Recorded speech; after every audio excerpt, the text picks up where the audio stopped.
explode. Yeah.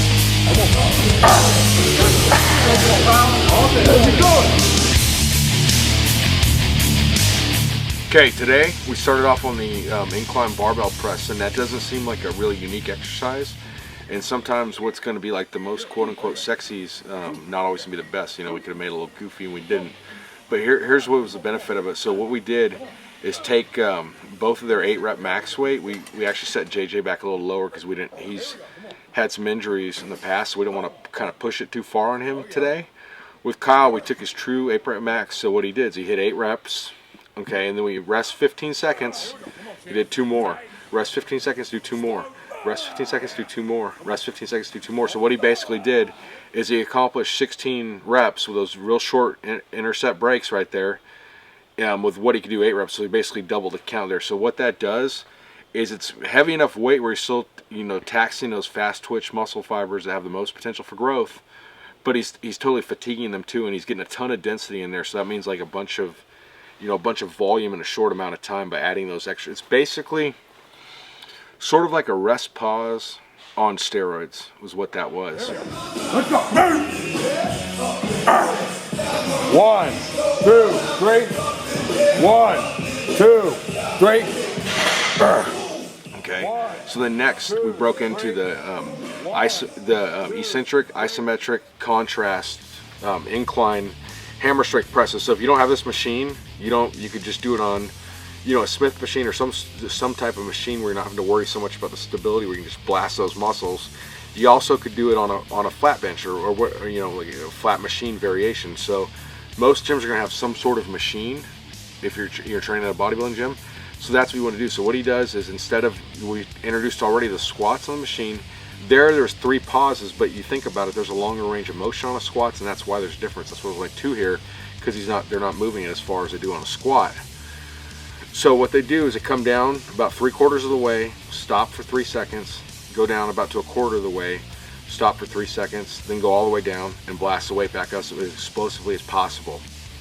And so the reason we do this is you can produce, you know, some study shows much up to like 60+% more eccentrically than you can concentrically. So you can lower, in layman's terms, you can lower a hell of a lot more than you can raise up. You can hold statically, not as much as, you know, you can hold statically also more than you can raise up. So what that does is most people only fatigue themselves concentrically on the way up. What that does is add that element of eccentric overload as well as isometric. You think about it for bodybuilding, I mean, we can talk about mind-muscle connection till we're blue in the face, but I mean, what better way to do it than actually just sit there and squeeze and use those muscles to hold it. So a lot of people that are having problems kind of feeling the muscles, quote unquote, they can get a lot out of this. Okay, next we moved on to band flies. Okay, band flies, I know we're focusing, you know, some more advanced exercises, and band flies, again, you don't need a bunch of equipment. If you're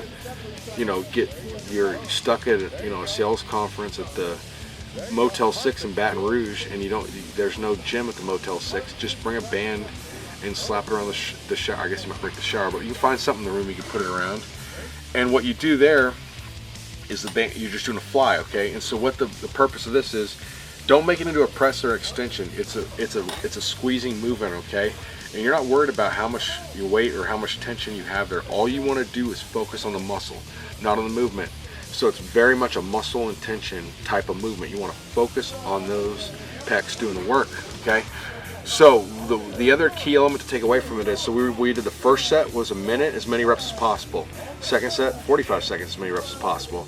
Third set was 30 seconds, okay? So if you notice, like when Kyle was fatiguing out on the first set, what he did is, since we have a band, and it doesn't have to be like a chain with like linear resistance, you can actually, you know, it's actually can do, you know, a flying type movement while you're standing, it's kind of like a mechanical advantage drop set. What he did is, when the weight or the resistance was too much, he just stepped closer to the machine, so it pulls tight as you walk away, so it gets less resistance as you move closer. And what that did is kind of like work as a mechanical advantage drop set, but instead of like a normal time under tension set where you hit that fatigue and you do partial repetitions, which that's a good method too, but we're not doing that today, is he actually took it, you know, quote unquote, beyond failure by making it a different sort of movement. We're keeping it very similar, so it's instead of like just bastardizing it and doing some other sort of fly, it's sort of Okay, let's be scientific here for a second. It's sort of a micro evolution versus a macro evolution, okay? Then finally finish off with the Juarez Valley 10 dips. All that is, it goes, first set is, you notice he's leaning forward a bit, just putting emphasis on the chest. So the first set's 10 reps. You walk across your prison cell. In this case, we're at the gym, so you walk 8 feet there, 8 feet back. Next he does 1 rep. Then he does 9 reps, 2 reps, 8 reps, 3 reps, 7 reps, 4 reps, 6 reps, 5 reps. So all the Juarez Valley is you do that sequence. Everything from 10 to 1, the one time through. It's not a second time through. It would be a different thing at that point. And you keep a time for that. And what you do is,